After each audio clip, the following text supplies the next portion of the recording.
नाज़रीन, नसीराबाद जे जंगी वाह पाड़ेवासी गुम थियल ॿिनि भाइरनि जे वारसनि अगवा जो शक ज़ाहिर कयो आहे। वारसनि जो चवणु आहे त ॿई भाइर ट्यूशन ते विया हुआ, वापसि नाहिनि आया।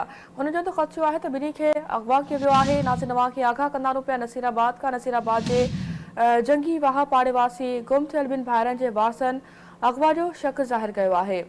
वारसनि जो चवणु आहे त ॿई भाइर ट्यूशन ते विया हुआ, वापसि नाहिनि आया। हुननि जो त ख़दशो आहे त ॿिन्ही खे अगवा कयो वियो आहे।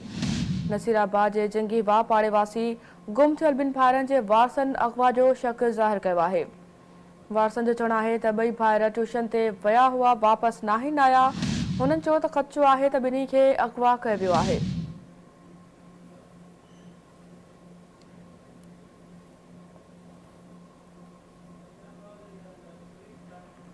नसीराबाद जे जंगी वाह पाड़ेवासी गुम थियल ॿिनि भाइरनि जे वारसनि अगवा जो शक ज़ाहिर कयो आहे। वारसनि जो चवणु आहे त ॿई भाइर ट्यूशन ते विया हुआ, वापसि नाहिनि आया। हुननि जो त ख़दशो आहे त ॿिन्ही खे अगवा कयो वियो आहे।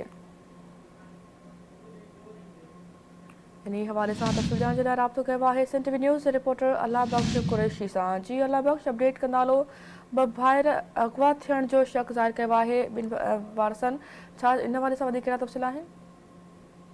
जी बिल्कुल, नसीराबाद जो जंगी वाह मोहल्लो आहे, जितां जा ॿ नंढड़ा मासूम भाइर आहिनि।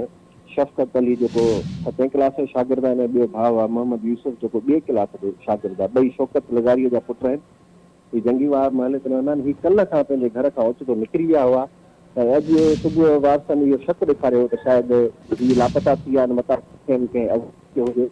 पर हाणे ताज़ो इतला मिलियो आहे त उन्हनि ॿिन्ही भाउरनि जी ख़बर पई आहे त उहे शदाब कोट में आहिनि ऐं उन्हनि जे मालिकनि सां राब्तो थियो आहे ऐं हींअर वारस उन्हनि खे वसूल करण लाइ वठण लाइ शदाब कोट रवाना थी विया आहिनि। शदाब कोट में ॿुधायो थो वञे त हिननि जा पंहिंजा अजीज मिट माइट रहंदड़ आहिनि। शायदि ॿारड़ा कल्ह निकिरी ओॾे हलिया विया।